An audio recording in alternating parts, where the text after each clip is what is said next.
네, 오늘 이 시간 함께 나눌 하나님 말씀은 사도행전 2장 5절에서부터 13절까지 기록되어 있는 말씀의 내용입니다.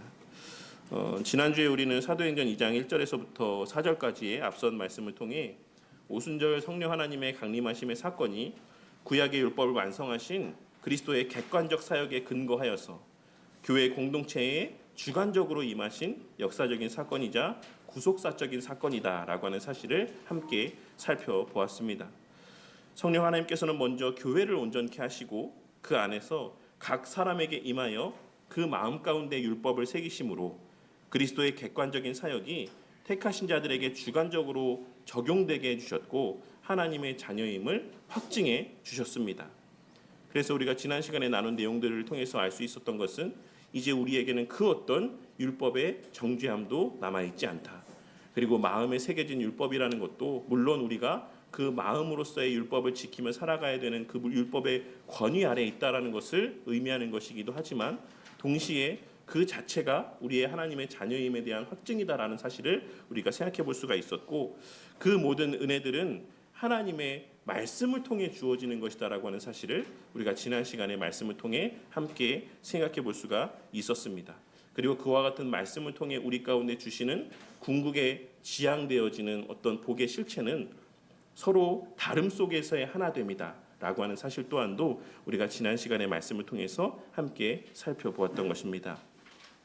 지난주의 말씀이 성령 하나님의 그러한 임재로 말미암는 다락방 안에서 일어났던 어떤 내적인 사건이었다라고 한다면 오늘 우리가 함께 읽은 5절에서부터 13절까지 이어지는 이 말씀의 내용들은 그 성령 하나님의 역사가 그 다락방의 문을 넘어 세상 밖으로 발현되어지는 외적인 현상과 또 그에 대한 사람들의 반응을 다루고 있는 내용이라고 할 수 있습니다.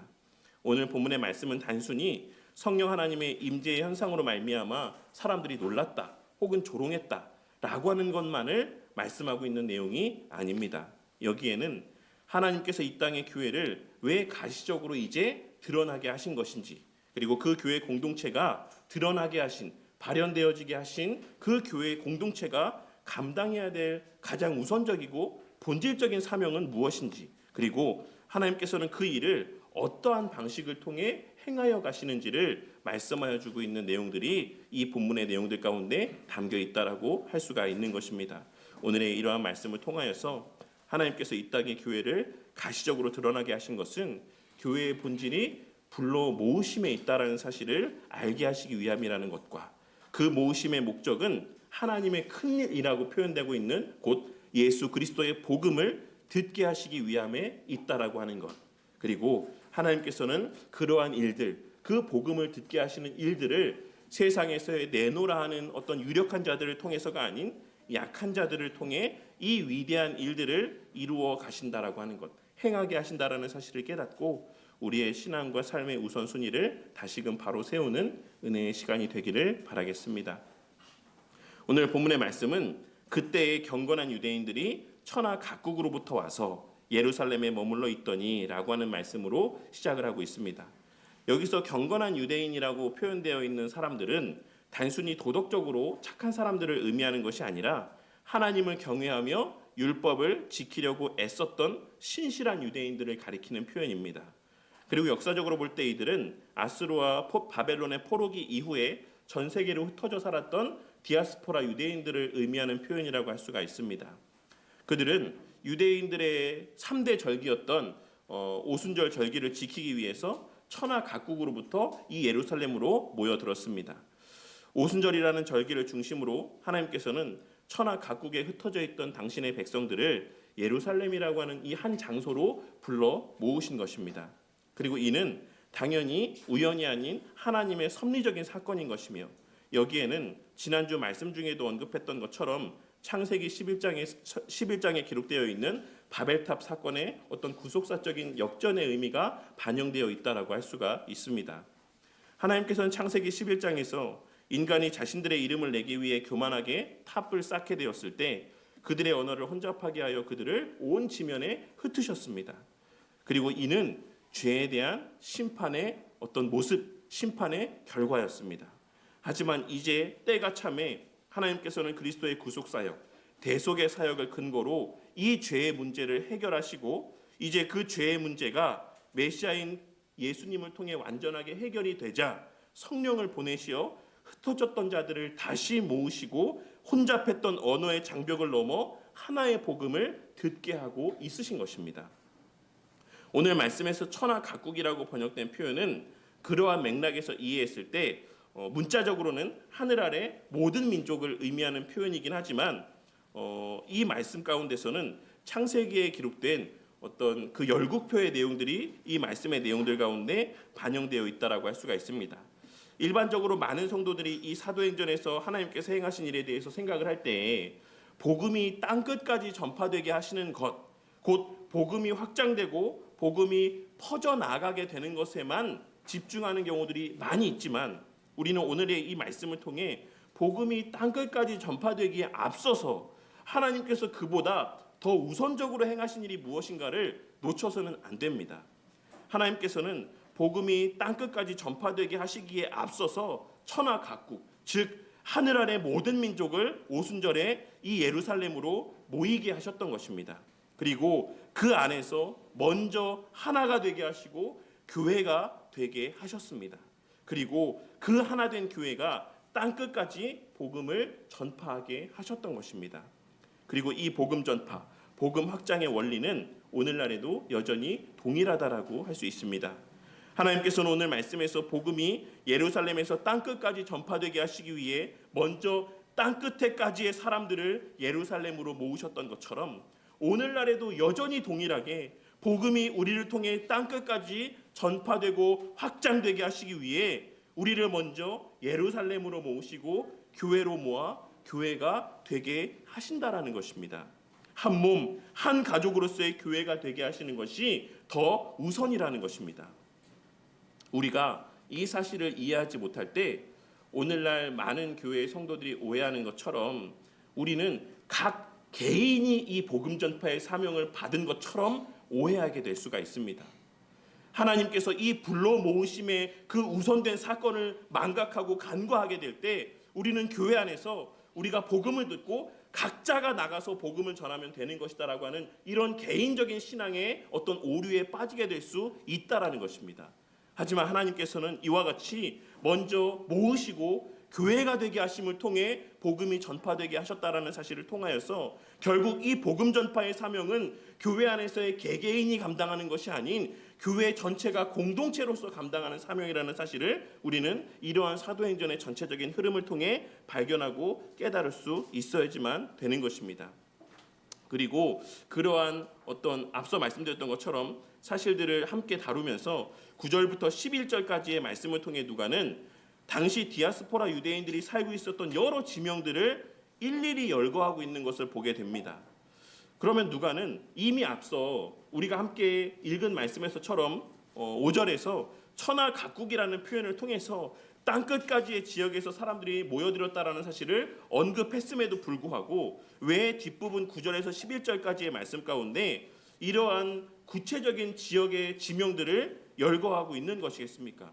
그것은 당연한 말이지만 성경에 한자 한자 새기기가 참 귀한 말들만, 가치 있는 말들만 새겨야 되는데 그냥 어떤 의미 없이 기록한 것이 아닌 구속사적으로 중요한 의미를 지니고 있기 때문이라고 할 수가 있는 것입니다. 그렇게 우리는 오늘 말씀에 열거된 지명들을 단순히 어떤 지리적인 정보로서만 대해서는 안 될 것입니다. 바데인과 메데인, 엘람인과 메소포타미아 등등의 이 이어지는 지명들을 우리가 지도 위에 펼쳐놓고 이렇게 보게 되면 이것은 당시에 알려져 있던, 당시에 사람들에게 보편적으로 알려져 있었던 그들의 어떤 세계 전체를 대표하는 목록이라고 할 수가 있습니다. 동쪽으로는 바데, 메데, 그리고 엘람, 메소포타미아가 있고 서쪽으로는 로마가 있으며 북쪽으로는 본도와 갑바도기아가 있고 남쪽으로는 애굽과 아라비아가 열거되어지고 있는 것입니다. 그런데 이와 같이 언급된 내용들 가운데 우리가 주목해 보아야 되는 것은 이 지명들이 이와 같이 단순히 동서남북에 있었던 어떤 그들의 세계관 속에서의 어떤 지역들을 언급하고 있는 것만은 아니다라는 것입니다. 앞서도 말씀드렸던 것처럼 이러한 지명의 열거 가운데는 창세기 10장에 기록된 열국표의 어떤 의미들이 반영되어 있다라고 할 수가 있는데 누가는 이를 통하여서 오순절 성령 하나님의 강림하심 가운데 이스라엘의 멸망 이후 흩어진 유대인들이 각자의 언어로 하나님의 큰일, 곧 예수 그리스도의 십자가에서의 죽으심과 부활하심에 관한 이야기를 듣게 되었는데, 이 모습은 단순히 어떤 놀라운 기적 같은 일이 일어난 것이 아니라 창세기에 언급된 인간의 범죄함으로 말미암아 일어난 심판의 결과가 다시 회복되어지는 구속사적인 전환의 모습이라는 사실을 그들에게 상기시켜주기 위해 의도적으로 9절에서부터 11절까지의 말씀에 이 긴 분량을 할애하여서 천하 각국에 속한 지역들을 일일이 열거하고 있는 것입니다. 그리고 이것이 바로 이와 같은 천하 각국에서의 불러 모으심이 바로 교회의 본질입니다. 교회를 의미하는 에클레시아라고 하는 단어 자체가 밖으로 불러내다, 부르다 라고 하는 의미를 지니고 있는 표현으로, 교회는 그저 취미가 같은 사람들이 자신들의 선호나 어떤 의지에 따라 자발적으로 모인 동호회 같은 것이 아닙니다. 교회는 하나님께서 천하 각국 각계각층에서 당신의 택하신 자들을 주권적으로 불러 모으신 그 주체가 하나님이신 소명의 공동체인 것입니다. 그렇게 웨스트민스터 신앙고백서 25장 1절과 2절은 교회에 대해서 다음과 같이 고백을 하고 있습니다. 눈에 보이지 않는 보편적 교회는 교회의 머리이신 그리스도 아래서 하나가 되도록 모였고 모이고 있으며 모이게 될 모든 택함받은 사람들로 구성된다. 이 교회는 그리스도의 신부요 그리스도의 몸이며 만물 안에서 만물을 충만케 하시는 그분의 충만이다.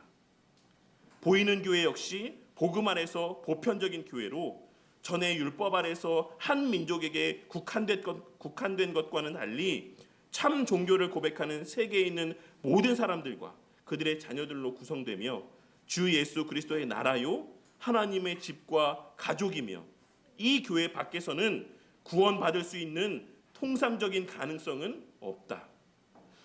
예수님께서는 하나가 되도록 당신의 백성들을 교회로 모으셨고 모으고 있으시며 또한 모으실 것이다라고 말씀하고 있으신 것입니다.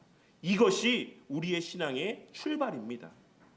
우리가 복음을 전하라고 하신 예수 그리스도의 사명을 감당하는 것보다 더 우선적으로 인지해야 되는 것은 우리를 하나님께서 교회로 모으시고 부르셔서 하나가 되게 하셨다라고 하는 것, 이 본질적인 정체성을 잊지 않는 것이 복음을 전하는 사명을 감당하기보다 더 우선적으로 우리가 기억해야 될 또 사실이라고 할 수가 있는 것입니다.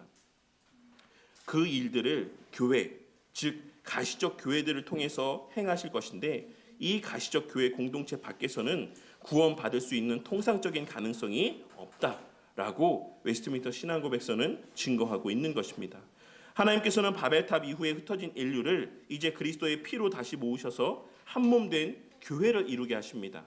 이것은 하나님의 구속사에 있어서 핵심이고 본질입니다. 그러니 우리가 하나님을 믿고 예수님을 믿는다라고 한다면 당연히 교회로 모이게 하심의 의미와 가치 또한 믿어야 되는 것이며, 성령 하나님께서 행하시는 사역의 본질 가운데 하나가 바로 교회가 되게 하시고 교회로 모이게 하시는 것임을 우리는 믿어야지만 되는 것입니다. 왜냐하면 교회, 곧 주 예수 그리스도의 나라요 하나님의 집과 가족인 교회의 본질은 모이는 것에 있기 때문입니다. 성삼위 하나님께서 한 몸이신 것처럼 우리가 우리 주 예수 그리스도의 구속사역으로 말미암아 하나님의 형상을 회복하게 되었다라고 하는 것에는 그 본래의 형상대로의 공동체성을 다시 회복해야 되는 것을 의미하기도 하는 것임을 우리는 이러한 성경의 증언들을 통해 분명히 발견하고 깨달을 수 있어야지만 되는 것입니다. 그리고 그런 맥락에서 우리에게 있어 본질적으로 개인적인 신앙의 삶이라는 것은 너무나도 모순된 말, 그 자체로서 성립이 될 수 없는 말이다라고 하는 사실을 우리는 어떤 신학적인 교리적인 증언들 뿐만 아니라 이러한 성경의 증언들을 통해서도 발견하고 깨달을 수 있어야지만 되는 것입니다. 성부 하나님께서는 성자 예수님을 통해 흩어짐의 저주를 끊으시고, 성부 하나님께서는 성자 예수님을 통해 흩어짐의 그 죄의 책임을 이제 면하게 하시고 하나됨의 복을 다시금 누리게 하시는 것이며, 그 일을 성령 하나님을 보내어 주심을 통해 다시 모으심의 사역을 통해 우리 개개인에게 적용하여 주시는 것이다라는 사실을 오늘 말씀을 통해 하나님께서는 밝히 드러내 보여주고 있으신 것입니다. 그렇다면 하나님께서 그와 같이 흩어진 자들을 이렇게 모으신 목적은 무엇입니까? 단지 그냥 모이게 하는 것 그 자체에 목적이 있는 것이었겠습니까? 우리는 여기서 이 사도행전의 기록 가운데 누가가 강조하고 있는 바가 무엇인지를 다시 한번 생각해 볼 수 있어야지만 될 것입니다. 오후 시간에 성경 연구 방법론을 함께 배우신 분들은 아시겠지만 우리가 성경의 어떤 내용들을 살펴보는 가운데 더 집중해서 봐야 되는 내용들이 있음을 잘 알고 있습니다. 그 가운데 하나가 무엇이라고 말씀드렸죠?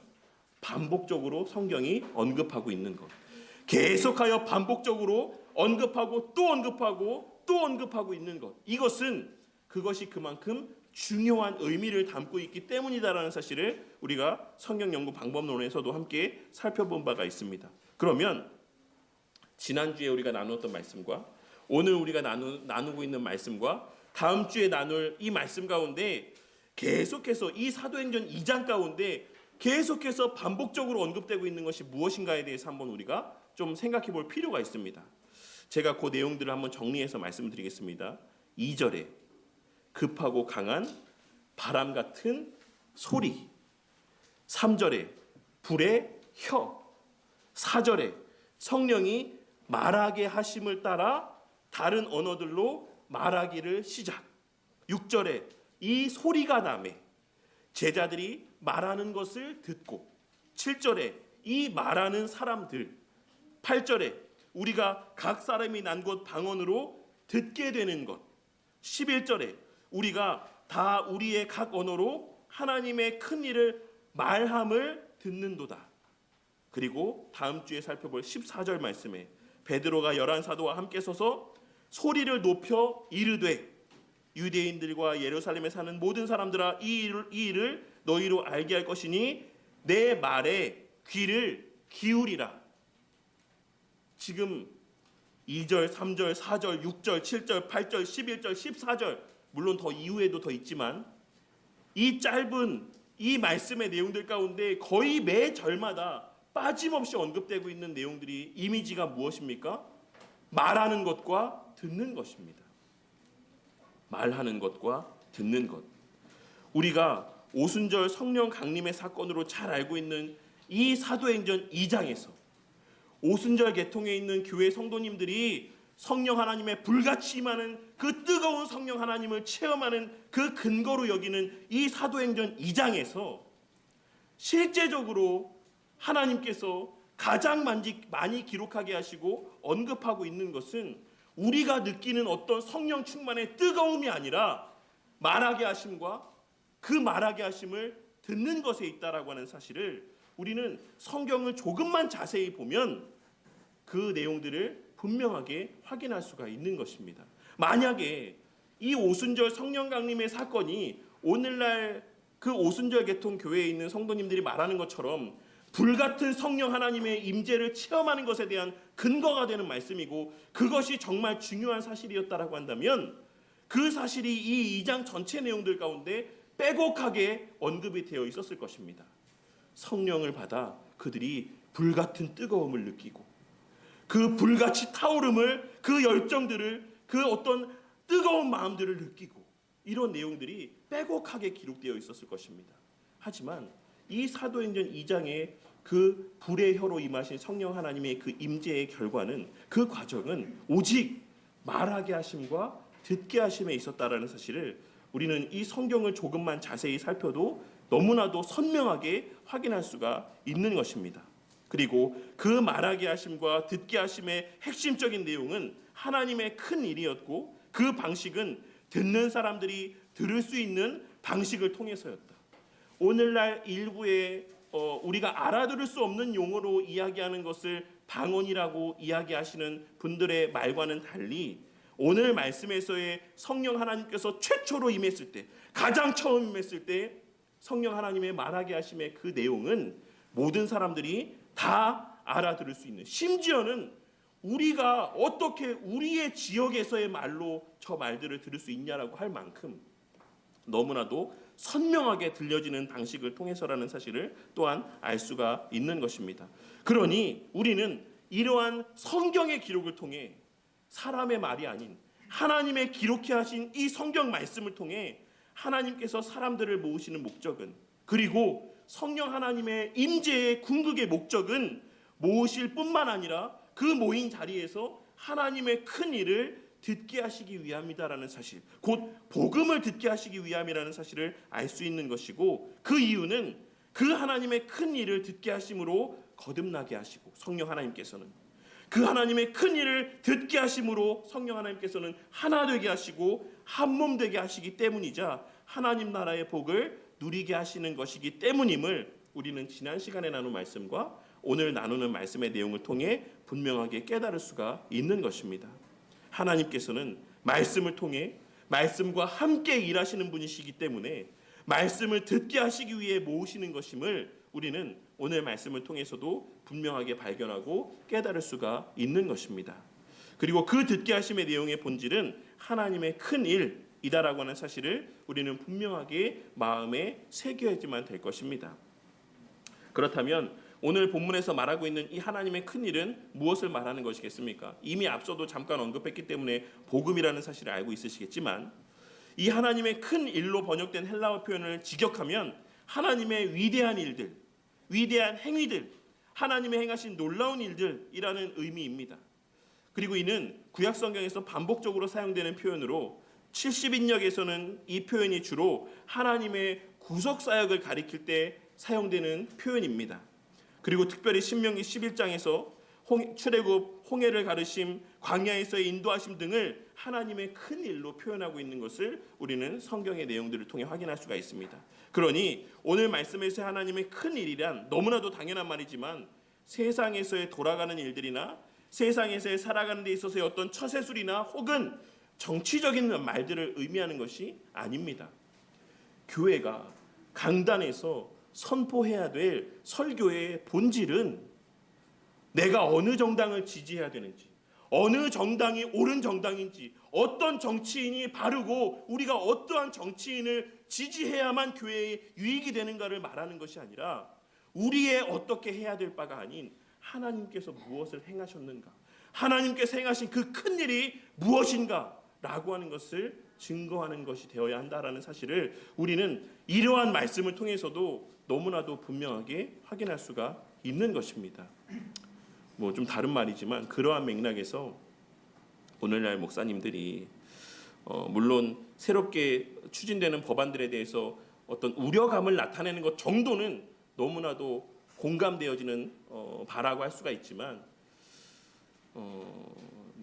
그렇게 세상을 향해서 이야기하기에 앞서서 과연 오늘날 교회의 강단에서 정말 복음이 온전히 선포되어지고 있었는가에 대해서 먼저 생각해 보는 것이 우리가 먼저 가져야 될 바른 태도가 아닌가라고 하는 생각을 좀 해보게 됩니다. 어쨌든 하나님의 큰 일은 그와 같은 하나님의 구속사역에 관계된 일들을 의미하는 것이고, 더 나아가 이것이 신약시대에 와서는 구속사의 중심에 자리하고 있는 우리 주 예수 그리스도와 그 예수님의 십자가에서의 형벌 대속적 죽으심을 통한 구원 사역과 관계된 일들을 의미하는 것이다라는 사실을 성경 전체의 흐름과 맥락을 통해 우리는 확인할 수가 있습니다. 왜냐하면 출애굽과 광야에서의 인도하심과 그 모든 사역이 결국 예수 그리스도의 십자가 사역을 가리키고 있는 것이기 때문입니다. 그리고 성경은 바로 그 예수님의 우리를 위한 형벌 대속적 죽으심이 바로 복음이라고 말씀하고 있습니다. 그렇기에 다음 주에 우리가 함께 나눌 14절 이하의 말씀 가운데 베드로 사도가 성령 하나님의 충만하심 가운데 선포한 교회로서의 어떤 공식적인 첫 번째 설교의 핵심도 바로 그 예수 그리스도의 복음의 내용이었던 것입니다. 14절 이하의 말씀을 통해 알 수 있는 것처럼 베드로 사도는 그의 교회의 사도로서의 공식적인 첫 설교에서 성령의 충만함 가운데 예수님이 누구인지, 그분이 무엇을 하셨는지, 그분이 구약을 어떻게 성취하셨는지를 증거하며 결국 예수님의 십자가상에서의 형벌 대속적인 죽으심과 부활하심, 그리고 승천하심에 대하여 증거하였던 것입니다. 그리고 바로 이 베드로 사도의 설교의 내용이 오늘 말씀에서의 하나님의 큰 일의 어떤 실제적인 어떤 예고, 실제적인 어떤 보여지는 가시적인 예라고 할 수가 있는 것입니다. 하나님께서 교회를 세우시고 성도들을 불러 모으신 궁극의 목적은 바로 이 복음을 전하고 듣고 전하게 하시기 위함입니다. 게알더스 보스 교수님은 그런 맥락에서 성령 하나님의 사역은 철저히 그리스도 중심적, 예수님 중심적이다라고 말씀을 하고 있는 것입니다. 성령 하나님께서는 우리를 모으셔서 그리스도께서 행하신 큰 일을 듣게 하시고 그것을 믿어 생명을 얻게 하시고 한 몸 한 가족을 이루어 하나님 나라의 복을 누리고 만끽하게 하시는 것입니다. 그리고 그러한 이유로 교회가 가장 우선적으로 여겨야 될 사역과 사명은 모이는 것과 복음을 바르게 선포하는 것에 있음을 오늘 말씀을 통해 다시 한번 깨닫고 마음에 새기는 저와 우리 모두가 되기를 바랍니다. 교회의 가장 본질은 모이는 것과 말씀을 듣는 것, 말씀을 바르게 전하는 것에 있음을 오늘 말씀을 통해서도 다시 한번 깨닫고 마음에 새기는 저와 우리 모두가 되기를 바란다는 것입니다. 그리고 그런 의미의 연장선상에서 우리 성도님들의 가장 우선된 그리스도인으로서의 사명 또한, 그리고 성령 충만함의 모습 또한 모이는 것과 복음을 듣는 것에 있다라는 사실을 다시 한번 깨닫고 마음에 새기시는 우리 모든 바른교회 성도님들이 되시기를 바랍니다. 우리가 교회 안에서 봉사도 해야 되고 혹은 개인적인 삶에서의 복음을 드러내는 삶을 살기도 해야 되며 여러 가지 그리스도인으로서 해야 될 많은 일들이 있지만 그 모든 그리스도인들로서 해야 될 여러 가지 일들 가운데 가장 우선되고 가장 본질적인 우리에게 맡겨진 사명이자 특권은 모이는 것과 말씀을 듣는 것에 있음을 꼭 명심하고 살아가는 우리 성도님들이 되시기를 바란다는 것입니다. 오늘날 이 시대에 너무나도 많은 사람들이 교회가 감당해야 될 역할들에 대해서 말할 때 이러한 본질적인 사명들보다는 사회적인 역할, 즉 세상 속에서 봉사하고 구제하며 어떤 선한 영향력을 나타내는 것이 교회가 해야 될 본질적인 사명이 아니냐라고 말하는 것을 듣게 될 때가 많습니다. 하지만 성경은 그러한 세상에서의 칭송받기에 앞서 이후에 2장에서 언급되어지는 세상의 사람들로부터 칭송함을 받기에 앞서 성령 하나님께서 더 우선적으로 행하신 일은 바로 모으시는 것과 하나님의 큰 일을 듣게 하심에 있었다라는 사실을 우리는 결코 잊어서는 안 되는 것입니다. 왜냐하면 복음이 없는 교회는 교회가 아니고 복음이 없는 선행은 하나님께서 말씀하시는 진정한 의미에서의 선행이 될 수 없기 때문에 그렇습니다. 그리고 또한 복음이 없는 예배, 복음이 없는 봉사, 복음이 없는 교제와 구제와 헌신은 다 좀 더 노골적으로 말하자면 내 만족과 내 유익을 위한 자기 위로와 자기 위안 혹은 자기 자랑에 불과한 행위에 불과하기 때문이라고 할 수가 있는 것입니다. 오늘 말씀을 통해 우리의 신앙의 여정에 있어 그 어떤 것보다 복음을 바르게 전하고 듣는 것이 가장 중요한 사명이자 특권임을 깨닫고 목사는 복음을 바르게 전하기 위해 애쓰고 성도님들은 그 복음을 바르게 온전히 듣기 위해 애쓰는 진정한 의미에서의 성령 충만한 교회가 되기를 위해 기도하며 애쓰는 우리 모든 바른교회 공동체가 되기를 바랍니다. 누가는 이러한 성령 하나님의 놀라운 일하심이 복음을 선포케 하심이 어떤 사람들을 통해서 행하게 하시는 일인지를 7절에 기록된 말씀을 통해 또한 말씀해주고 있으십니다. 다 놀라 신기하게 여겨 이르되 보라, 이 말하는 사람들이 다 갈릴리 사람들이 아니냐. 여기에 언급된 갈릴리 사람이라고 하는 표현은 단순히 이 사람들의 출신 지역을 말하고 있는 의미가 아닙니다. 예전에도 설교 때 말씀을 드렸던 것 같은데 갈릴리는 예루살렘에서 북쪽으로 약 한 120km 정도 떨어진 위치에 자리하고 있는 지역이었습니다. 그러니까 변방 지역이죠. 우리나라로 치면 예전에 조선시대의 우리나라로 치면 압록강 주변을 이야기하는 그런 지역입니다. 저 사람 북방 변방 지역 사람이네 라고 하는 어떤 그런 의미를 담고 있는 표현이라고 할 수가 있는 것입니다. 그래서 그곳은 이사야 9장 1절 말씀해 보시면 이방인의 갈릴리라고 묘사되고 표현될 정도로 이방 민족들과 섞여서 살아 혈통적으로 순수하지 않다라고 여겨지는 지역이었으며 그곳에는 예루살렘처럼 그러니까 지방이니까 당연히 랍비 학교나 성전이 없었기 때문에 갈릴리 사람들은 일반적인 다른 지역 사람들에게 있어서 율법 교육은커녕 일반적인 교육도 제대로 받지 못했던 어떤 수준 낮은 사람들로 여겨지는, 취급받는 그런 사람들이었습니다. 그리고 그 지역 사람들은 그 지역만의 독특한 사투리를 사용했기 때문에 자신이 갈릴리 사람이라는 것을 숨기기도 쉽지 않았습니다. 그래서 마태복음 26장 73절에 그 너무나도 여실한 예가 나오는데, 베드로가 예수님 부인할 때 뭐라고 했습니까? 베드로가 가리켜서 네 말소리가 너를 표명한다. 그러니까 그 독특한 숨겨지지 않는 그 사투리가 너가 어떤 사람인지 다 증거하고 있어. 그러니까 거짓말하지 마. 숨길 수 없으니까. 이런 이야기를 지금 하고 있는 것입니다. 이런 이유들로 인해서 오늘 말씀에서와 같은 이런 갈릴리 사람 아니야 저 사람들 라고 하는 이 표현은 그 자체로 폄하와 조롱의 의미가 담겨 있었던 것입니다. 그러니 오늘 말씀 가운데 이들이 갈릴리 사람이 아니냐라고 말하고 있는 것은 이 무식한 사람들이, 배우지 못한 변방 사람들이 어떻게 이러한 일들을 할 수 있느냐, 어떻게 이런 외국어들을 이렇게 술술술 구사할 수가 있는 것이냐라고 말하며 놀라움과 경멸이 섞인 반응을 복합적으로 나타내 보이고 있는 것이다라고 할 수가 있는 것입니다. 그러나 하나님께서는 당대 최고의 랍비나 제사장들이 아닌 가장 멸시받고 폄하되던 갈릴리 사람들의 입술을 통해 천하 각국의 언어로 하나님의 진리를 선포하게 하셨습니다.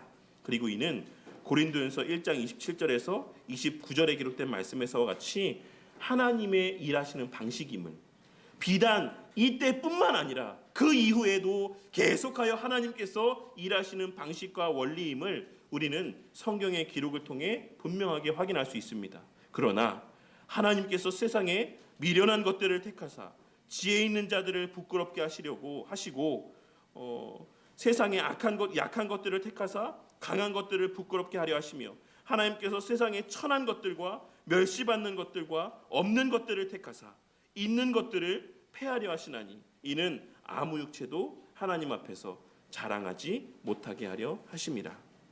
그리고 바로 이러한 이유와 근거들로 인하여서 칼빈 선생님은 지난주에도 언급했던 것처럼 기독교 강요 4권 1장 5절에서 설교에 대하여, 설교자들을 통해 들려지게 하시는 이 설교하게 하시는 방식에 대하여 다음과 같이 말씀했던 것이라고 할 수 있는 것입니다. 좀 길지만 제가 그 내용을 좀 읽어드리도록 하겠습니다.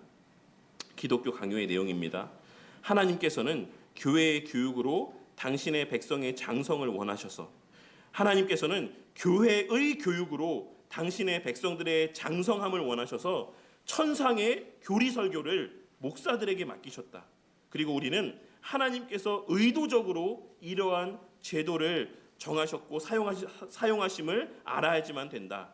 첫째, 우리가 그의 사역자들의 말을 하나님의 말씀과 같이 순종하는지를 시험하시고, 둘째, 직접 말씀하시면 우리가 무서워 도망할 것이므로 중간에 사람 해석자를 세워 우리를 당신께로 이끄신다.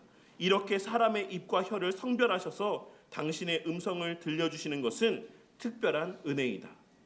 그러니까 이 말씀이 좀 이해가 되지 않으실 수 있는데, 물론 하나님께서 늘 우리한테 칭찬만 하시고 잘했다 우쭈쭈만 해주시면 너무 좋겠죠. 그런 말씀을 하나님께서 직접 들려주시면 너무나도 우리가 감사와 감격에 젖을 수 있겠지만, 하나님께서 늘 우리를 칭찬만 하십니까? 아니죠. 때로는 혼내기도 하시고 나무라시기도 하시죠. 그런데 그 하나님께서 직접적으로 음성을 말씀하시면서 우리를 나무라시고 질책하시고 책망하신다라고 하면 우리가 무서워 도망할 것이므로 중간에 사람 해석자를 세워 우리를 당신께로 이끄신다. 이렇게 당신의 음성을 들려주시는 방식을 사용하시는 것이 특별한 은혜이다 라고 말씀하고 있는 것입니다. 그리고 이어서 하지만 하나님의 이러한 교수 방법을 무시하는 광신자들은, 광신자라고 표현하고 있습니다. 이렇게 세우신 목사를 통해서 설교를 하게 하시고 하나님 말씀을 들려주시는 이런 방식들을 무시하는 자들을 칼빈 선생님은 광신자, 그러니까 미친 신자라고 표현을 하고 있습니다. 이런 사람들은 사람의 말과 전도를 통해서 배워야 하는 이 멍에에 복종하지 않으려고 하니 이는 전도를 통해서 주시는 하나님의 얼굴을 말살하는 것, 파괴하는 것과 같다라고 이야기하고 있습니다. 그리고 배우겠다는 자세로 하나님께서 임명하신 교육자들 앞에 나아가는 사람들은 이러한 가르침의 방법을 하나님께서 기뻐하신다라는 것을 알게 되고, 하나님께서 선한 이유들 때문에 신자들을 이 온건한 멍에 가운데 두신다라는 것 또한 알게 된다라고 말하고 있습니다. 하나님께서 우리가 다 알지 못해도 하나님 편에서의 선한 이유들이 있기 때문에 여러 흠 많은 사람들을 세워서, 설교자로 세워서 하나님의 말씀을 대언케 하시는 것이다라고 말씀하고 있는 것입니다.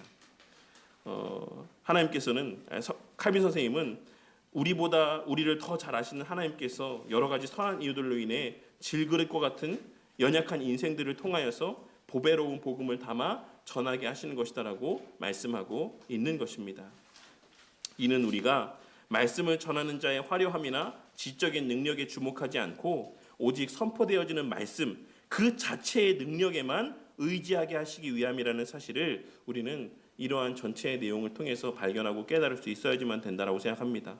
이 사실을 깨닫고 비록 흠 많고 부족함이 많은 사람이지만 저 같은 사람의 입술을 통해서도 선포케 하시는 이 말씀이 복음의 진리에서 벗어나지 않았다라고 한다면, 이 말씀이 하나님의 말씀이라 여기며 귀 기울여 들으시고 이 설교의 말씀 가운데 선포되어지는 바에 기꺼이 순종하는 우리 성도님들이 다 되시기를 바랍니다.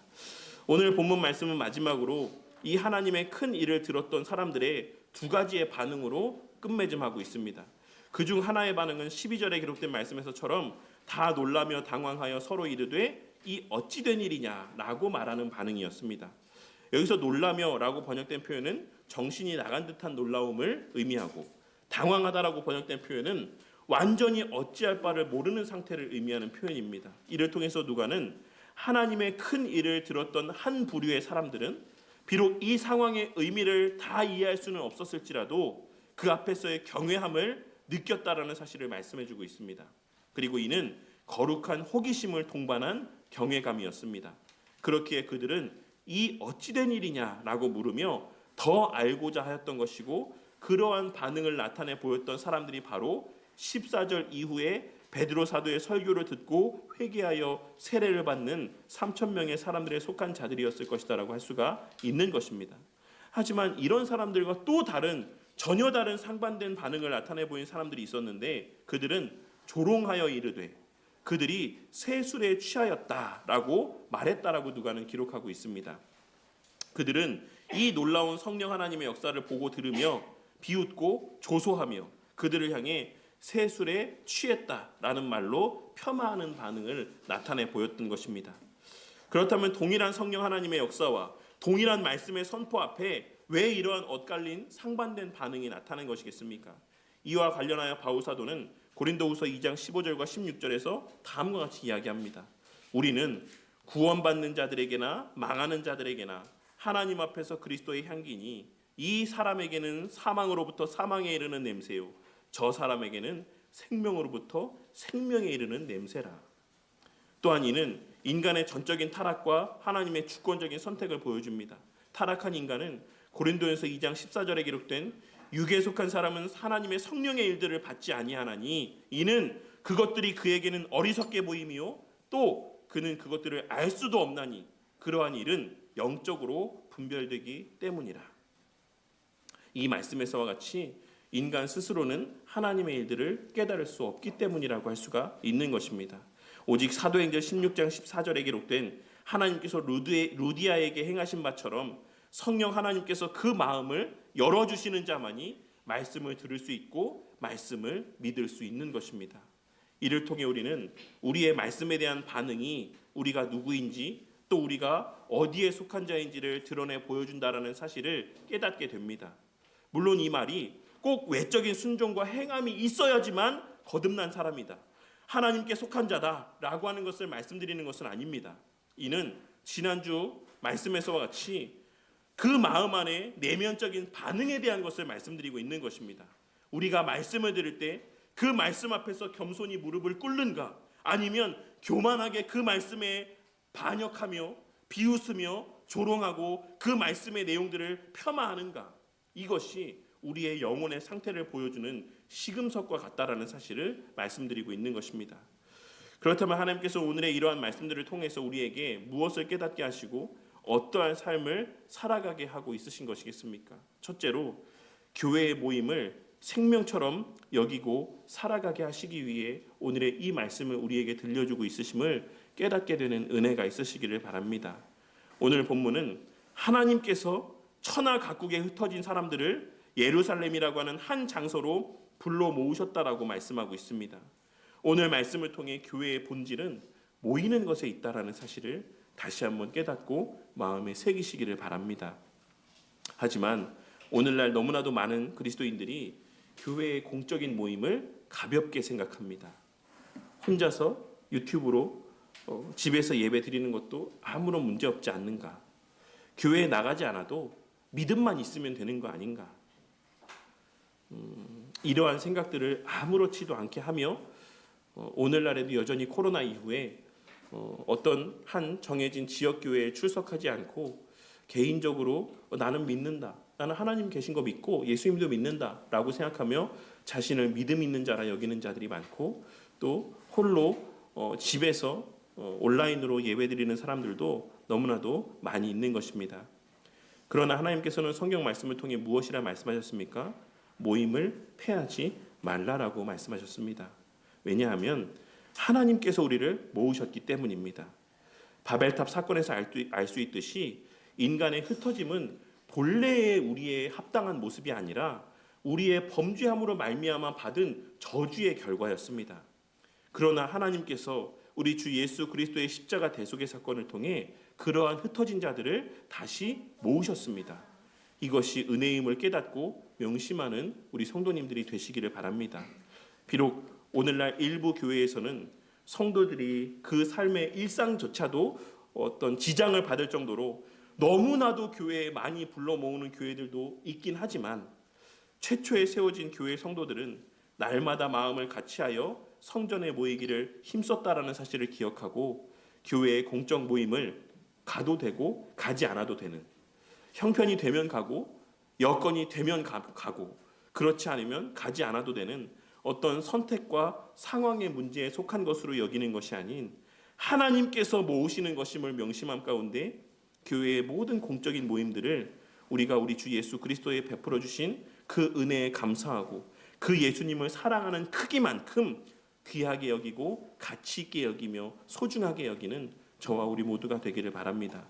둘째로 우리에게는 서로가 필요하기 때문입니다. 다시 한번 말씀드리지만 신약시대의 성도들이 그리스도 안에서 복을 누리며 살아가는 방식은 각자 개인의 복을 누리고 만끽하며 살아가는 방식이 아닌 서로의 다름 속에서 한 몸으로 모여 각자의 받은 은혜와 복을 서로 나누고 공유함 가운데 누리고 만끽하게 되는 것임을 오늘 말씀을 통해서도 다시 한번 깨닫게 되는 은혜가 있기를 바랍니다. 하나님께서 우리를 모이게 하심은 남을 위해서가 아니라 궁극적으로는 나 자신을 위해서인 것을 깨닫고 교회 공동체를 소중히 여기며 교회의 여러 모임들을 귀하게 여기는 우리 바른교회 성도님들이 다 되시기를 바랍니다.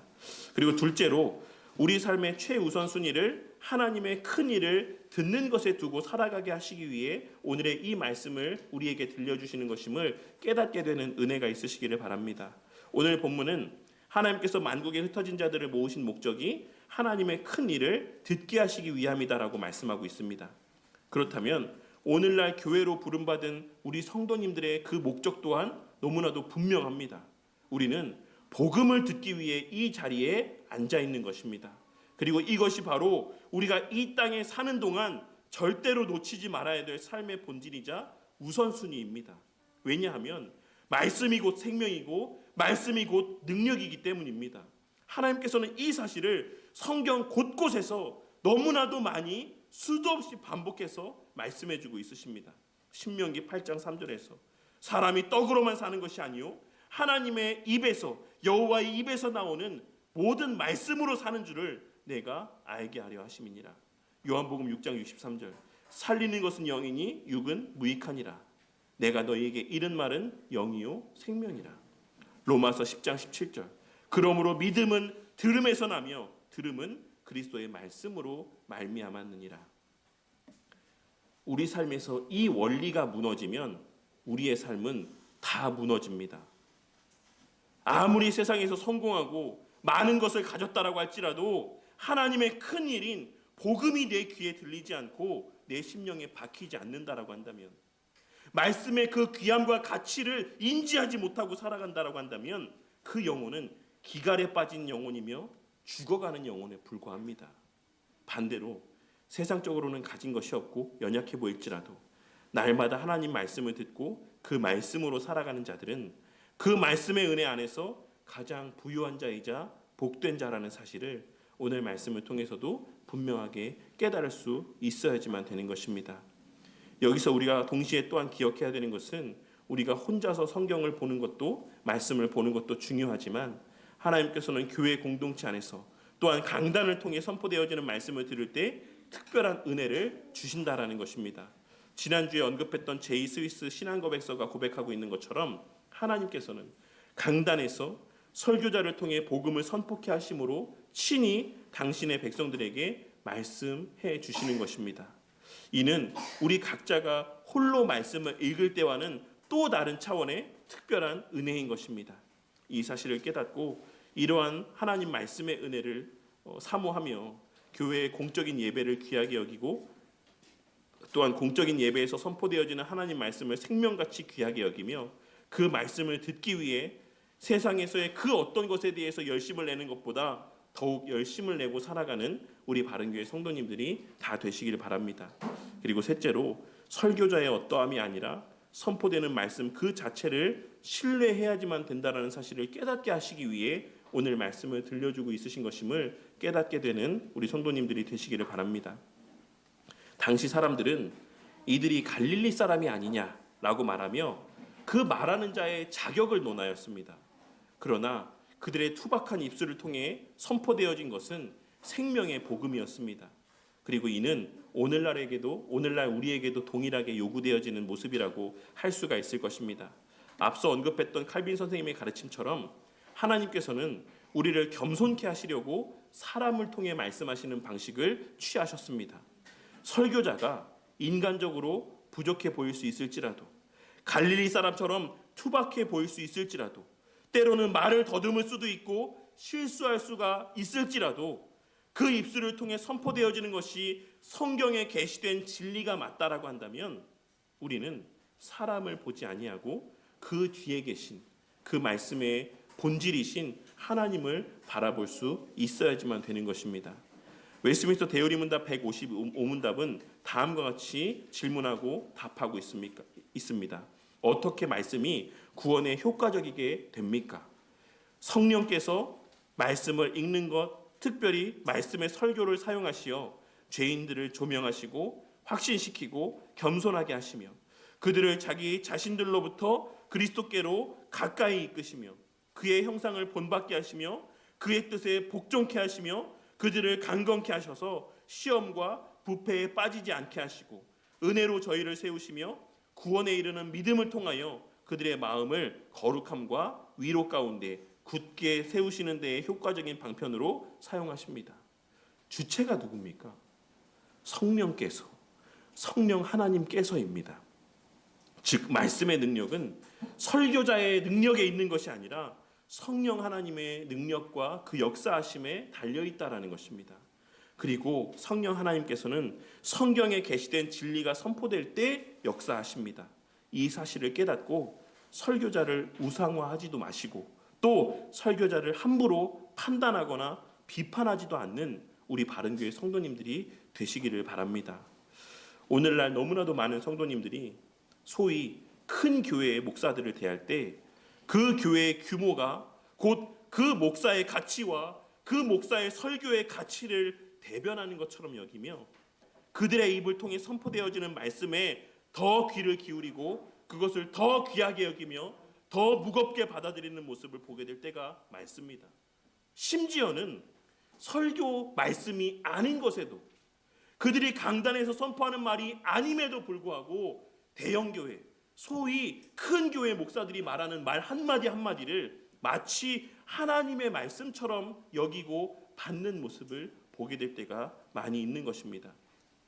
그리고 그와 반대로 동네의 작은 교회, 내가 보기에도 별 볼 일 없어 보이는 그러한 교회를 섬기는 그러한 목사의 말에 있어서는, 그리고 그러한 목사를 통해 선포되어지는 말씀에 대하여서는, 이게 꼭 저를 염두에 두고 드리는 말씀 아닙니다. 성도님들이 뭐 저를 그렇게 보신다는 걸 드리는 게 아니라 일반적인 상황을 가정하고 말씀드리는 거예요.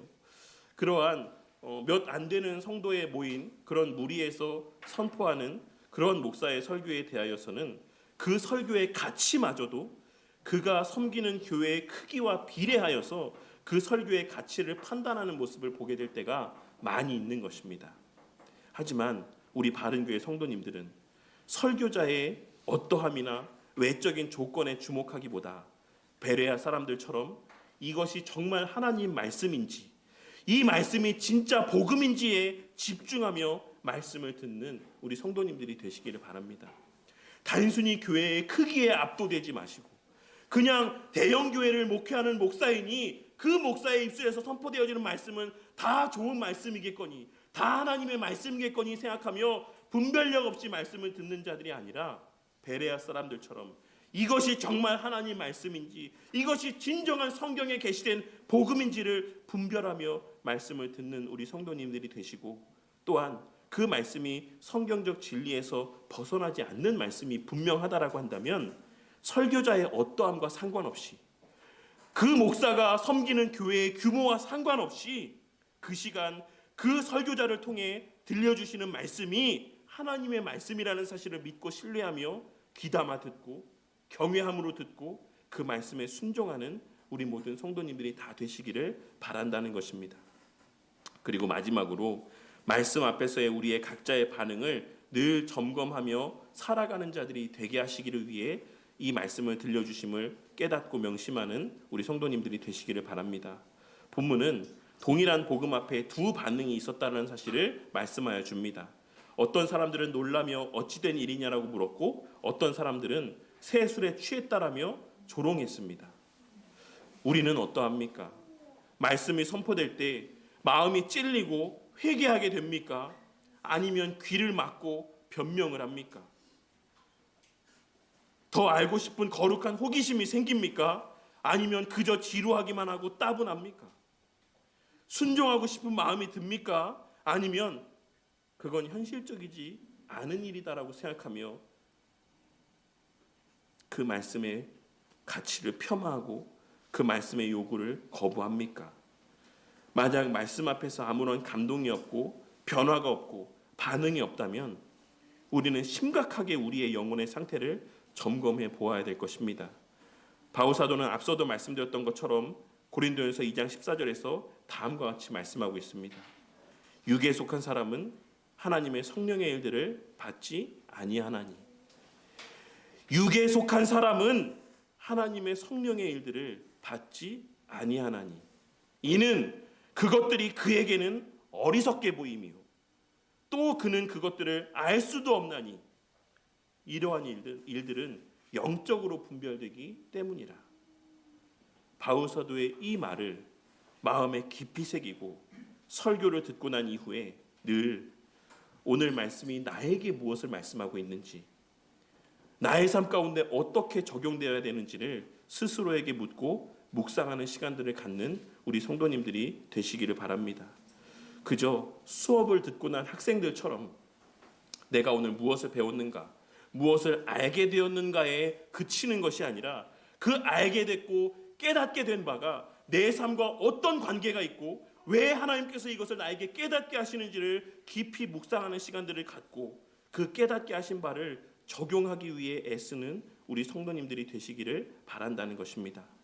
말씀을 맺겠습니다. 오늘 말씀을 통해 깨닫게 하시는 이러한 교훈들을 마음 가운데 새기고 그 깨닫게 하신 바대로 살아가기 위해 애쓰는 교회, 모이기에 힘쓰고 하나님의 큰 일을 바르게 전하기 위해 애쓰고 그 말씀을 바르게 듣기 위해 애쓰고 바르게 행하기 위해 애쓰며 기도하는 교회가 되어 우리 바른 교회가 세상의 헛된 소리가 아닌 하나님의 큰 일들만이 울려 퍼지는 교회, 어느 교회와 같이 누가 죽어야 대한민국이 산다라고 하는 이런 말씀이 아닌 정말 하나님께서 이 계시된 말씀을 통해 우리에게 들려주시는 참된 복음만이 선포되어지는 교회, 그리하여 모일 때마다 그 복음의 말씀으로 살아나고 각자의 삶의 자리로 흩어져 그 복음의 실제를 삶으로 드러내는 진정한 하나님 나라 공동체가 되어가기를 주님의 이름으로 간절히 축원합니다.